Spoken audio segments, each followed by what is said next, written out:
Outro componente extremamente importante, né, o circuito integrado, ou CI, reúne vários componentes internos dentro de um encapsulamento único, e isso permitiu aumentar muito a complexidade dos circuitos, reduzir o espaço físico e também elevar toda a confiabilidade, né, da eletrônica moderna.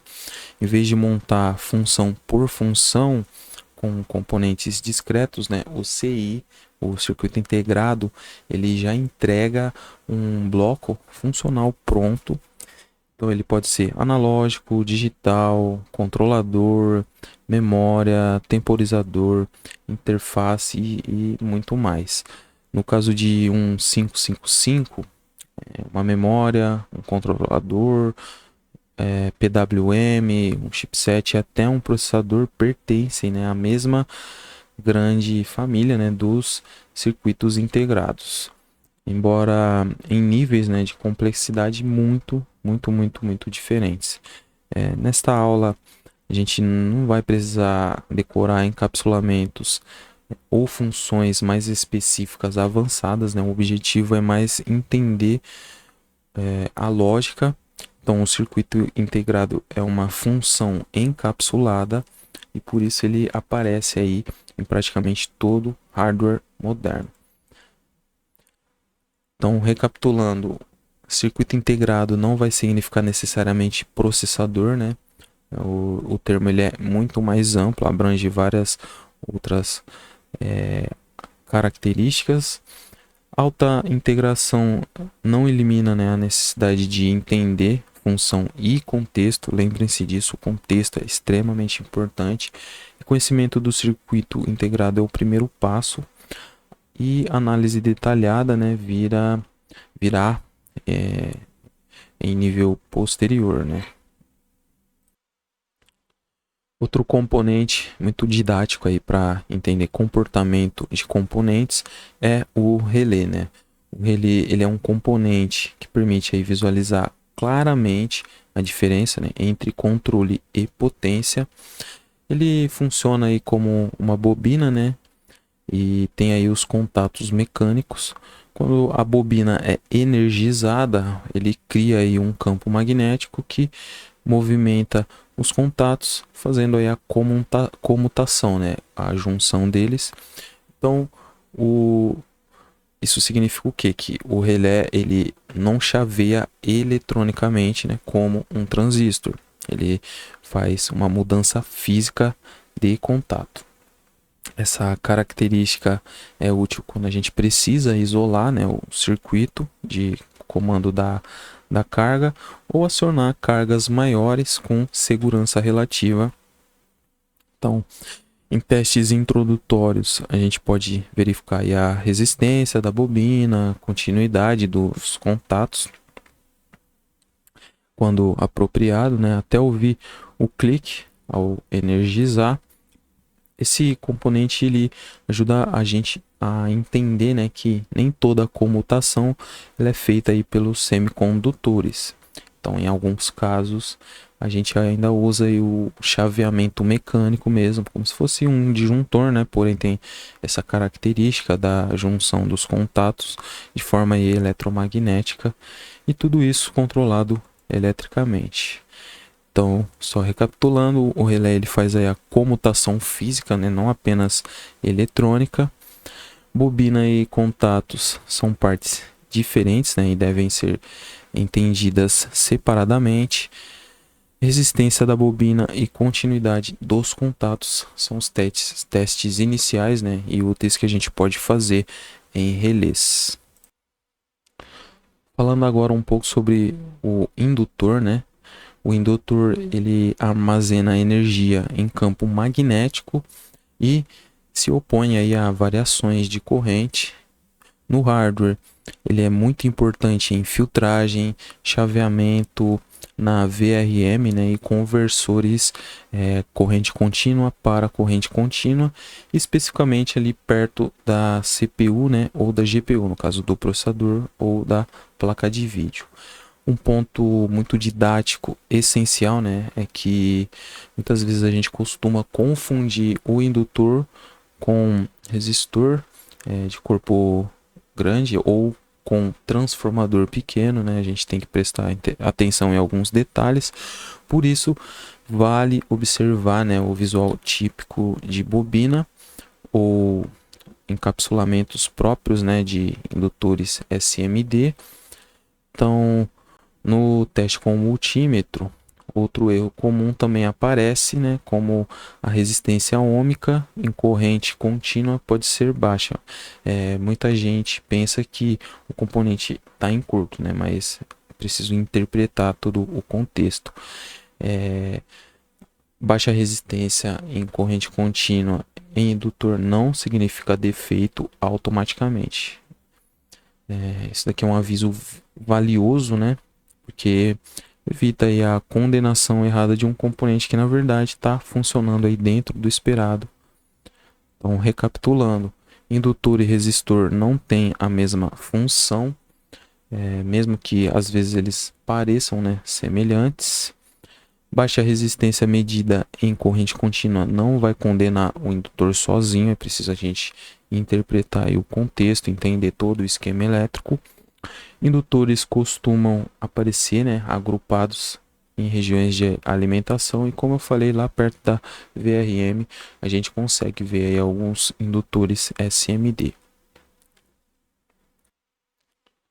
Falando agora um pouco sobre o termistor, né, que ele é um resistor especial, cuja a resistência vai variar com a temperatura. A gente falou do LDR, né, que seria uma espécie de resistor que se baseia na luminosidade. No caso aqui, o termistor ele se baseia na emissão, no caso de calor, o aumento de temperatura, ou então a temperatura ficando menor, ele vai reagir aí, né? Então esse comportamento permite ao circuito detectar aquecimento e até atuar aí um pouco como proteção. Então existem dois tipos principais, né? A gente tem o NTC, a resistência dele diminui quando a temperatura aumenta, e no PTC vai acontecer aí ao contrário, a resistência sobe com o aumento da temperatura. No hardware, esse componente ele aparece no monitoramento térmico, controle, proteção e também em situações ligadas aí à limitação de surto. O ponto didático mais importante aqui é a gente perceber que a resistência de um componente ela não precisa ser fixa, né? Ela pode variar. A gente tem exemplo aí do potenciômetro também. Então, ela pode variar em resposta ao ambiente. Isso aí transforma o termistor num sensor. Esse tipo de raciocínio amplia a nossa visão, né, sobre eletrônica.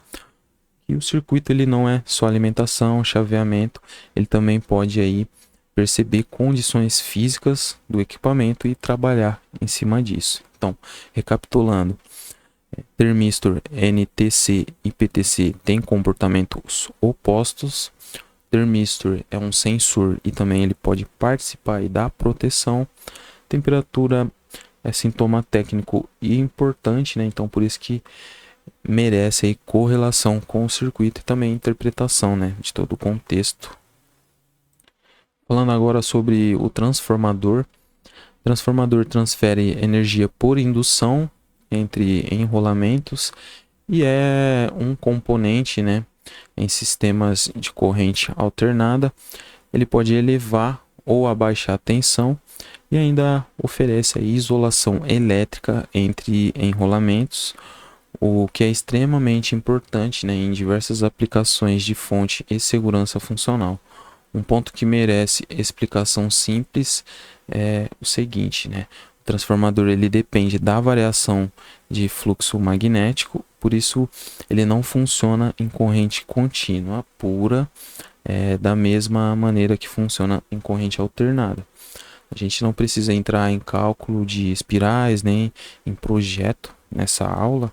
O que interessa aqui é que o aluno reconheça o princípio geral, né? Entenda a ligação com a corrente alternada e perceba aí como esse componente, né, foi e continua sendo aí tão importante em várias arquiteturas de alimentação. Então, recapitulando, o transformador ele vai estar ligado à indução e variação do fluxo magnético. O seu uso clássico é em contextos de corrente alternada.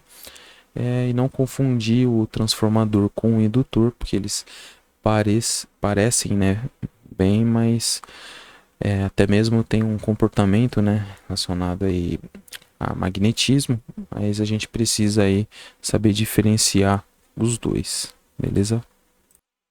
Falando agora sobre o RTC, ou Real Time Clock, ou então o relógio em tempo real, né? Ele é responsável para manter data e hora, mesmo quando o equipamento está desligado. Para isso, ele trabalha com alimentação auxiliar de baixo consumo, normalmente é associada à bateria CMOS. E aqui vale um detalhe importante, né? O RTC ele não é a bateria apenas ajuda a manter esse circuito alimentado. Em termos práticos, esse é um ótimo exemplo de como um bloco eletrônico se conecta a sintomas muito claros para o usuário. Quando a falha é ligada a essa parte, podem surgir perda de data e hora, configurações que vão ficar resetando, ou então mensagens de erro relacionada a CMOS e o RTC mesmo. Esse slide aqui ele é bem valioso porque ele aproxima a eletrônica e experiência real de uso, né? Então, a partir daqui a gente começa a entender que componentes e circuitos internos eles explicam, né, comportamentos que o usuário percebe aí diretamente. Então, recapitulando, RTC e bateria CMOS estão relacionados, mas não são a mesma coisa. Sintomas de perda de hora, configuração, resetando, tem uma base eletrônica, né? Não está relacionada aí diretamente a software. E é importante ligar sempre o diagnóstico técnico ao sintoma que foi visto aí pelo usuário, beleza? Onde esses componentes vão aparecer no hardware, né? Mais importante do que decorar esses nomes isolados é a gente aprender a enxergar padrões na placa. Em placas reais, os componentes eles costumam sempre aparecer agrupados de acordo com a função, né? Então você vai ver lá perto do processador, por exemplo, a gente encontra capacitores, indutores, MOSFETs e controladores trabalhando aí na alimentação. Próximo a conectores, a gente vê proteção, filtro e componentes, né, ligados à interface. Em áreas de indicação vão aparecer LEDs, resistores e eventualmente alguns displays. Reguladores eles costumam ficar perto de cargas que vão precisar ir fazer alimentação. E o RTC ele se conecta à manutenção de tempo, né, e configuração. Esse modo de leitura por regiões ele é muito importante para o diagnóstico, né, porque acelera aí a formulação de hipóteses. Então, em vez de olhar a placa como um monte de peças, o técnico ele começa aí a enxergar blocos funcionais, caso alimentação, controle, processamento, sinalização e sensoriamento. Então, recapitulando, né, os componentes semelhantes eles tendem aí a se agrupar por função. A gente precisa ler a placa por regiões, né, pois isso vai facilitar muito o diagnóstico. O objetivo aqui não é decorar a posição fixa, e sim aprender aí padrão de organização, né? Começar a entender circuitos elétricos e esquemas elétricos, beleza? Então, como o multímetro ele vai entrar nessa aula, né? O multímetro ele é a ferramenta inicial de todo técnico, mas ele nunca vai substituir a interpretação, no caso o contexto, né, e nem o conhecimento da função daquele componente em específico. Nessa aula aqui, ele vai entrar como instrumento de verificação introdutória. Então, com resistores, a gente pode medir valor aproximado em modo resistência. Em diodos e LEDs, a gente usa o modo diodo mesmo. Em trilhas, fusíveis e conexões, continuidade vai ajudar muito a fazer as verificações, né, de caminho elétrico. Em relés, a gente consegue analisar aí a bobina e os contatos. Em capacitores, o multímetro comum tem limitações, né? Então o teste é apenas parcial. Em reguladores, a lógica básica é medir entrada e saída com circuito energizado e com critério. Em transistores e MOSFETs, reguladores, né? O teste também é bem preliminar. O grande aprendizado aqui é que o multímetro ele não pensa, né? Ele faz medições. Quem vai transformar a medição em diagnóstico são vocês, né? No caso, os técnicos. Então, só recapitulando, né? Resistência a gente mede com o circuito desligado, extremamente importante da gente ressaltar. A tensão ela vai se medir em paralelo e com segurança. E continuidade vai indicar caminho. A gente precisa fazer aí o teste com o circuito também desligado e amperagem, só lembrando, né, que os testes a gente vai fazer sempre em série, nunca se esqueçam disso. Falando agora um pouco sobre erros comuns dos iniciantes. Então, grande parte desses erros eles não vão acontecer por falta de ferramenta, mas sim por a leitura apressada, né, e interpretações equivocadas. É muito comum confundir capacitor cerâmico com resistor SMD, medir resistência com circuito energizado, ignorar polaridades. Polaridade é extremamente importante. Condenar um componente sem considerar todo o restante do circuito, né? Ou acreditar que continuidade vai garantir algum funcionamento total. Outro erro clássico é tratar indutor de baixa resistência como se ele fosse curto defeituoso. Então tudo isso mostra uma frase muito importante, né, para formação técnica: medida sem interpretação é só número. O multímetro ele pode até mostrar algo coerente, mas só o técnico, né, que vai saber aí o que aquele valor significa em todo o contexto. Então, se ele não faz da forma correta, né, a conclusão vai sair também errada. Então, esse slide aqui ele é extremamente pedagógico porque ele vai ajudar a evitar hábitos ruins, né, antes que eles virem uma rotina de bancada. Então, é muito importante colocar isso aí na cabeça de vocês, beleza? Como essa aula prepara para a próxima prática, né? Então, tudo que a gente viu nessa aula, ela vai preparar o aluno, a pessoa que estiver vendo essa aula, para a próxima etapa, que é observar esses componentes em funcionamento. Quando a gente monta um LED com um resistor, a gente enxerga na prática polaridade, limitação de corrente. Com o potenciômetro a gente consegue perceber aí a resistência variável, né? Que isso também vai alterar o comportamento do circuito. Em um arranjo RC, a gente começa a observar a temporização, né? Com o transistor, a gente entra nos conceitos aí de chaveamento. Com o LDR, a gente vê aí que a grandeza elétrica mudando aí de acordo com o ambiente. E com o circuito integrado, né, como o 555, a gente começa a entender aí que funções mais complexas, né, elas podem nascer de aplicações simples.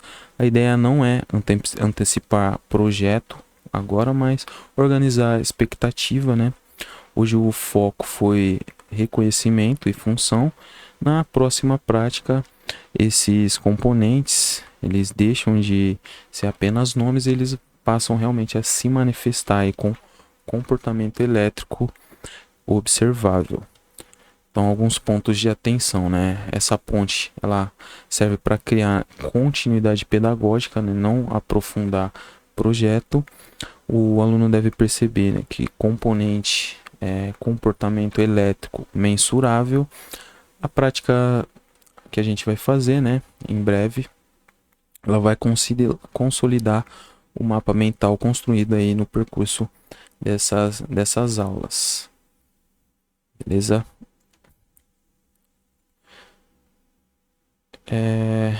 Só fazendo uma síntese aqui da aula, né, para concluir. A grande meta dessa aula não é só fazer a gente aí decorar tudo de uma vez, mas sim construir um mapa mental inicial dos principais componentes eletrônicos que são utilizados no hardware. O que realmente importa é sair daqui entendendo que reconhecer o componente é o primeiro passo, mas nunca o último. A função elétrica vai orientar diagnóstico, polaridade, valor e símbolo importam muito, né? O multímetro ele vai ajudar muito, mas ele vai exigir bastante interpretação e, acima de tudo, nenhum componente deve ser entendido aí isoladamente. Ele precisa ser lido dentro do circuito. Se o aluno já consegue olhar para uma placa e pensar que resistor limita, capacitor estabiliza, diodo direciona ou protege, né? Transistor e MOSFETs chaveiam, regulador controla a tensão, o circuito integrado ele integra várias funções num componente só, o relé comuta e os sensores eles respondem ao ambiente. Se o aluno sair daqui conseguir entender minimamente isso, a aula aqui já cumpriu o seu papel, né? Então, alguns pontos de atenção. O objetivo aqui é formar uma base sólida, não apenas uma memorização cega. O diagnóstico ele vai começar por função, contexto e interpretação. O componente ele sempre precisa ser entendido aí dentro do circuito, dentro de todo o contexto e ser interpretado aí de forma correta durante as medições. Beleza? Muito obrigado, gente, e até uma próxima aula.